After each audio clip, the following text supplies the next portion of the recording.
미국과 한국, 세계 각 지역에서 2024년 미국 대선 특집 보도 듣고 계신 여러분 안녕하십니까? 강혜신입니다. 네, 이제 미국 대통령 선거 투표하는 날이 불과 50일도 남지 않았습니다. 미국 대선은 항상 특히 이렇게 막바지에는 세 가지에 좌우됩니다. 돈, 그리고 어떤 이슈, 마지막으로 시간입니다. 그런데 세 번째가 제일 중요하죠. 돈은 지금부터 언제라도 만들 수가 있고 또 아주 큰 부자가 엄청난 돈을 기부하면 됩니다. 이슈, 아젠다 이것도 얼마든지 선점할 수 있습니다. 그런데 시간은 그렇지가 않습니다. 아무리 훌륭한 후보라 할지라도 시간은 만들어내지 못하는 거예요. 그래서 지금부터는 이제 시간 싸움인데 지난주에 비해서 좀 달라진 게 있습니다. 제가 좀 전에 말씀드린 돈, 이슈, 시간 이 문제에 대해서는 이번 주에 여러분들과 함께 트럼프 후보를 중심으로 좀 뒷부분에 전해드리겠고요. 공화당의 선거 전략가가 본 것입니다. 그리고 이제 오늘은 여러분들께 우선 트럼프 후보가 이거 재미로 들어주세요. 크게 패할 것이다 하는 조금 좀 색다른 그런 그 방법들을 사용을 해서 한 예측, 여론과 판세, 이건 아주 그 평이한 겁니다. 그리고 지난 일주일 사이에 또 트럼프 후보가 2차 암살 시도라는 것을 겪었기 때문에 그런 일과 영향, 또 그 다음이 트럼프 후보가 낭비할 시간이 있는 것처럼 행동한다. 이게 이제 칼 로브라는 조지 부시 아들 대통령을 대통령으로 만든 설계사가 오늘 그 월스트리트저널에 기고문을 보낸 겁니다. 그 밖에 뭐 여러 가지가 있고 변수도 항상 따라다니죠. 그리고 마지막으로는 미국은 지금 다른 나라의 다른 민주 선진 국가의 선거와는 달리 트럼프 후보가 당선되느냐, 트럼프 후보가 떨어지느냐, 만약에 떨어졌을 때는 얼마나 엄청난 일들이 있을 것인가 하는 이런 것들에 또 대비를 해야지 되는 면이 있습니다. 자, 이 같은 면들 중심으로 말씀을 드리겠습니다.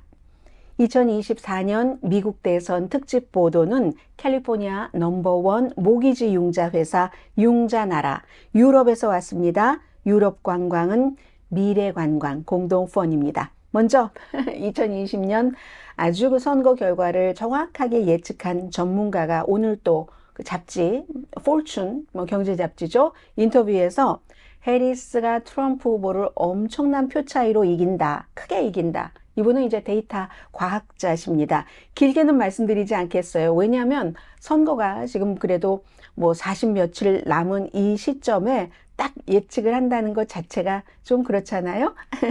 노스웨스턴 대학교의 토마스 밀러 교수입니다. 이 교수는 여론조사가 아니라 베팅 시장 16번의 선거에 누가 얼만큼 어느 후보에게 베팅을 해서 그 결과 어떻게 됐다 하는 것을 바탕으로 지금 해리스 후보가 엄청나게 선거인단에서 상당히 유리하다 이렇게 보고 있는 겁니다.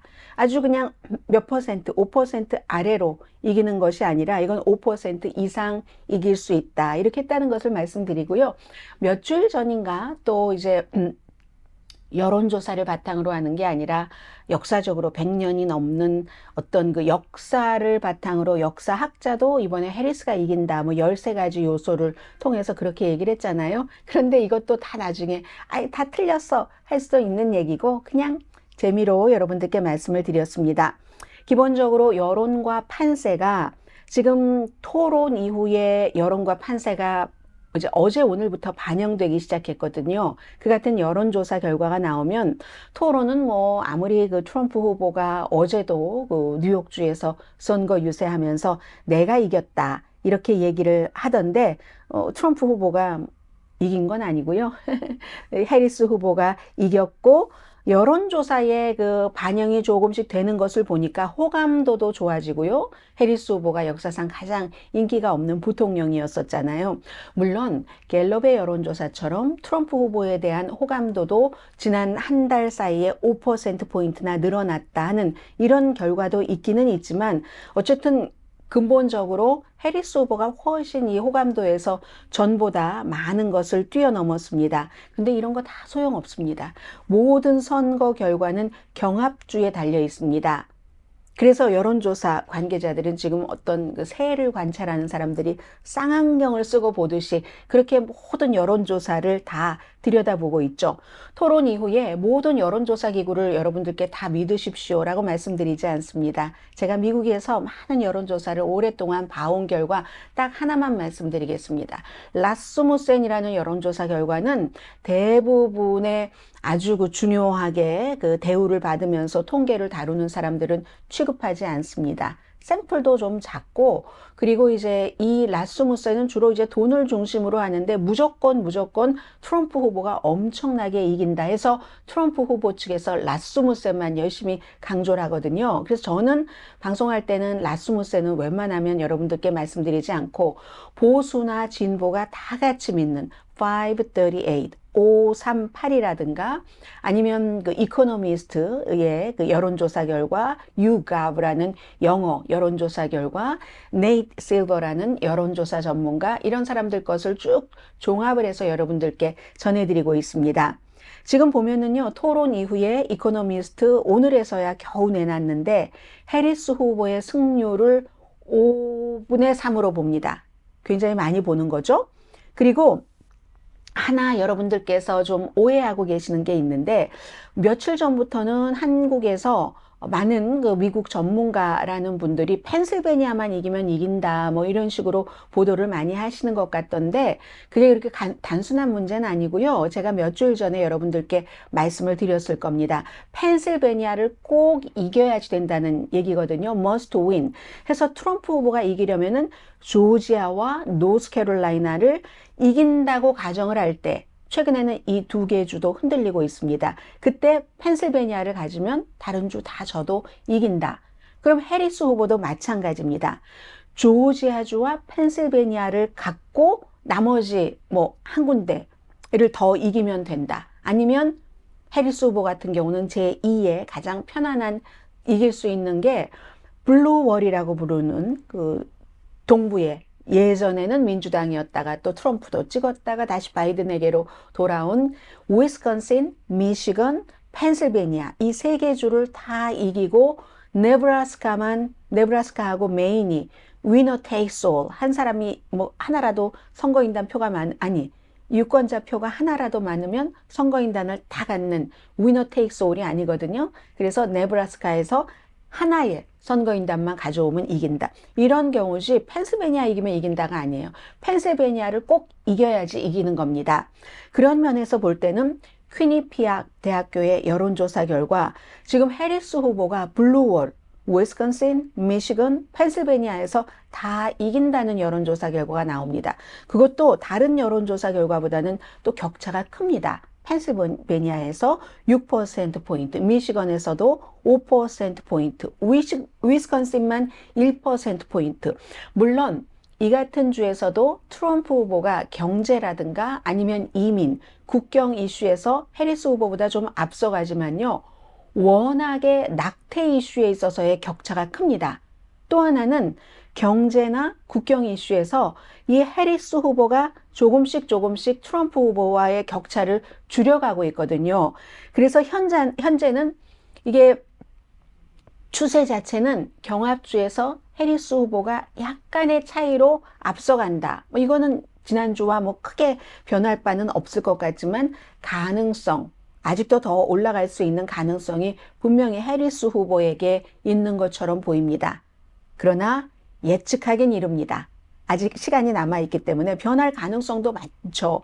또 토론 이후의 여론조사가 지금 반영되는 것처럼 제2차 암살 시도 이후의 여론조사 결과도 여론에 정말 반영이 될지 첫 번째처럼 반영이 되지 않을지 알 수가 없습니다. 자, 이런 말씀 드리고요. 두 번째는 그러면 트럼프 후보의 암살 시도, 제2차 암살 시도에 대해서도 우리가 지난주에 여러분과 제가 말씀을 나누지 못했으니까 중요한 점만 짚고 넘어가겠습니다. 트럼프에 대한 지지율 현재로서는 엄청나게 오를 것이라던가 이런 것들이 예측되지는 않거든요. 트럼프 후보가 지지자들 사이에서는 거봐라. 내가 얼마나 중요하면 신의 가호로 2번이나 이렇게 암살 시도에서 살아남았다 해서 많은 박수도 받지만 그러나 글쎄요, 이게 시간이 지나면 지금 민주당에서도 그런 일이 있은 뒤에, 야, 정말 트럼프 후보에게 아무 일도 없어서 참 기쁩니다라고 얘기는 하지만, 시간이 지나면 그것을 가지고 총기 규제 안건으로 민주당이 얼굴 싹 바꾸고 돌릴지 모릅니다. 아니, 2번이나 본인이 암살 시도, 총에 의해서, 그냥 권총 이런 게 아니잖아요? AR-15과 AK-47이었었잖아요. 그런데도 규제를 하지 않는다고. 그래서 이 이슈는 어느 쪽으로 갈지 알 수가 없고, 그리고 용의자인 지금 이제 체포돼서 수사받고 있습니다. 이 용의자가 현장에서도 총을 쏘지 않았고 도망치는 과정에서도 차 안에서도 총이 없었기 때문에 직접적인 암살 시도 혐의로 아직까지는 기소되지 못했습니다. 총기 관련 2개 혐의로 기소가 됐는데, 하나 흥미로운 것은 이 사람이 아마존에서 이제 자체적으로 책을 발간하는 291페이지짜리 책을 썼는데요. 그 안에 보면은 뭐 김정은에 대한 아주 비난 이런 것도 있고, 본인이 이 북한에 납치가 돼서 인질로 잡혀가서 북한 사람들에게 미국은 북한의 적이 아니다 이런 것을 일일이 난 얘기할 수 있다. 뭐 아주 방대하게 여러 가지 국제적인 이슈 같은 것을 291페이지에 다 담아놨습니다. 그래서 무슨 뭐 한인 어떤 뭐 북한 문제 전문가라든가 이런 사람도 소셜 미디어에서 팔로우하고 하는, 그건 이제 조금 흥미로워서 전해드렸고요. 지금 제가 오늘 여러분들께 가장 중요하게 전해드리고 싶은 내용은 바로 이 점입니다. 왜냐하면 이 내용을 보면은 지금부터 50일도 채 남지 않은 이 기간 중에 현재는 해리스 후보가 여론이나 뭐 판세 이런 거에서 약간 좋은 위치, 추세, 그 곡선으로 볼 때 그렇다고 하는데, 트럼프 후보가 이걸 또 싹 본인 쪽으로 돌릴 수 있는가 하는 것을 짐작할 수 있기 때문에 그렇거든요. 그래서 칼 로브라는 공화당의 전략가, 물론 이 사람이 트럼프 후보를 많이 지지하진 않습니다. 이분이 월스트리트저널에 기고문을 쓴 것을 조금 말씀을 드리겠습니다. 그럼 지금까지 해리스가 등장하고 오늘까지의 트럼프 후보의 캠페인이 옳았는가? 뭐 우리 일반인들도 다 파악할 수 있잖아요. 이런 점을 이 사람은 고치고 나가야 된다고 하는데, 트럼프 후보가 또 JD 벤스 부통령 후보가 과연 그럴 수 있을까 하는 점입니다. 자, 이 칼 로브라는 사람은요, 트럼프 후보는 지금까지 해리스를 공격하는데 집중을 했고 아주 중요한 이슈 어느 한 가지에도 집중하지 못했다라고 우선 결론부터 내립니다. 그런데 해리스 후보는 큰 출렁임 없이 자기 길을 가고 있는 것처럼 보인다는 얘기예요. 해리스 팀이 트럼프 후보가 여러 가지 공격을 하는데도 일일이 대응하지 않고 자기의 길을 가는 이유, 그건 이제 그게 옳다고 생각하니까 시간이 없어서 그렇다는 얘기입니다. 바로 제가 앞서 말씀드린 선거에서, 대통령 선거에서 제일 중요한 것이 돈. 바이든 대통령은 돈이 없어서 결국은 후보 사퇴하고 해리스에게 넘겨주고 만 거잖아요. 안건. 이건 언제든지 똑똑한 참모, 선거 캠페이너가 있어서 또 그것을 후보가 오케이 하고 따라가면 됩니다. 시간이 그렇지 않잖아요. 시간이 많지 않은데 별로 중요하지도 않는 문제를 가지고 트럼프가 공격한다고 일일이 받아들이다간 내가 누구인지를 유권자에게 알려야 하는 게 제일 중요한 해리스 후보로서는 시간 낭비일 것이다. 그랬기 때문에 그렇다는 얘기입니다. 트럼프 후보로서는 공격할 요소가 많죠. 인플레이션, 국경, 아주 세계적인 이벤트 같은 것. 그런데 인플레이션 같은 것도 이제는 이자율을 인하했다던가 해서 이것도 조금 트럼프 후보에게 전보다 그다지 그처럼 좋지는 않은 이슈가 돼버릴 수도 있고, 국경 문제도 자꾸만 지내고 보니까 해리스도 괜찮을지도 몰라 하는 사람들이 생겨난다는 거죠. 그렇기 때문에 해리스 후보를 지금 트럼프 후보가 계속 인터뷰 외환에 바보 같아서 모자라니까 똑똑하지 않아서 안 하지 아무 말도 안 하고 있었습니다. 그 뒤에 인터뷰를 했는데 팀 월즈라는 부통령 후보와 같이 했어요. 왜 솔로 인터뷰를 안 해? 능력이 없잖아 라고 얘기할 때도 아무 얘기하지 않고 가만히 있었고, 유권자도 별로 신경 쓰는 것 같지 않았습니다. 그 모든 것을 토론에서 보여줬잖아요. 토론에서 트럼프 후보를 이겨버렸기 때문에, 또 예비선거 없이 선출됐으니까 이건 쿠데타야 막 이런 얘기하는 것도 대꾸도 안 했습니다. 그건 이제 민주당의 내부의 결정이었으니까. 왜 자세한 아젠다도 내놓지 않아? 역시 대꾸하지 않았고 아젠다를 9월 8일에 내놨습니다. 웹사이트에 쫙 공개를 하니까 엉터리야 라고 얘기를 해도 해리스 팀은 대응하지 않습니다. 유권자들도 별로 신경 쓰지 않는다고 얘기를 합니다. 또 오일 시추라든가 뭐 국경 같은 것은 강하게 한다고 왜 입장을 바꿔? 예전이랑 달라? 이렇게 얘기할 때도 유권자들은 정치인들은 본인들이 유리한 식으로 바꾼다. 그리고 또 그게 사람이 시간이 지나면서 어떤 포지션에 있느냐에 따라서 입장이 다를 수도 있고 또 입장이 달라진 것이 발전한 것일 수도 있다. 유권자는 이렇게 생각하면서 별로 크게 신경을 쓰지 않는다는 겁니다.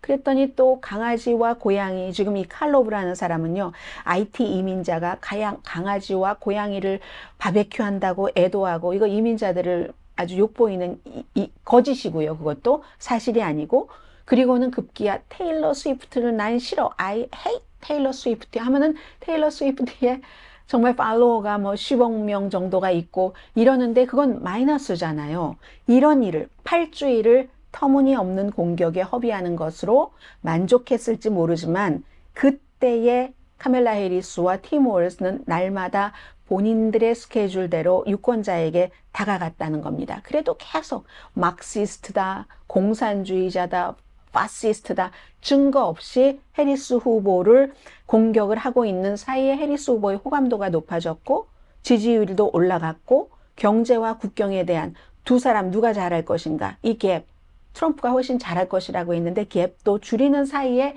7주일도 안 남았다는 겁니다. 이제 우편 투표 용지를 받으신 분들이 상당히 많으실 겁니다. 칼로브 씨는요, 트럼프 후보처럼 유리한 환경에서 이 대선 후보가 된 사람이 없다고 얘기를 합니다. 왜냐하면 현재 정권이 바이든이나 해리스나 인기도 없었고 인기 없다는 것은 사람들이 변화에 대한 갈망을 한다는 겁니다. 누가 나와도 웬만하면 정권을 바꿔야지 하는 체인지, 호흡, 변화에 대한. 근데 이게 지금 해리스가 해리스 쪽으로 가져가고 있다는 거죠. 시간은 트럼프 편이 아니다. 물론 시간은 해리스 편도 아니죠. 해리스도 모자라고 똑같이 이 두 사람은 시간에 쫓긴다는 겁니다. 시간을 잘 활용하라. 안건에 집중하라 하는 게 이제 칼 로브라는 공화당의 전략가가 한 얘기입니다. 그리고 지금부터는 이제 변동 가능성은 있고 현재는 조금 해리스 후보가 좀 유리하게 보이는 그런 위치에서 여러 가지 일들이 있습니다. 트럼프 후보는 이번에 제2차 암살 시도 혐의가 있어서 싹 가려져서 그렇지 로라 루머라는 완전히 음모론의 극치를 달리는 그런 여성, 그리고 무슨 뭐 이슬람은 암이야, 뭐 아무튼 사람들이 들으면 깜짝깜짝 놀랄 만한 주장을 많이 하는 사람과 트럼프 후보가 암살 시도가 있기 직전까지 많이 같이 다녔거든요. 비행기 같이 타고 다니고 주변 사람들이 다 말리는데도 불구하고. 그런데 이 데미지 컨트롤 없이 암살 시도가 있었고 이 데미지 컨트롤을 또 할 시간이 될지도 모릅니다.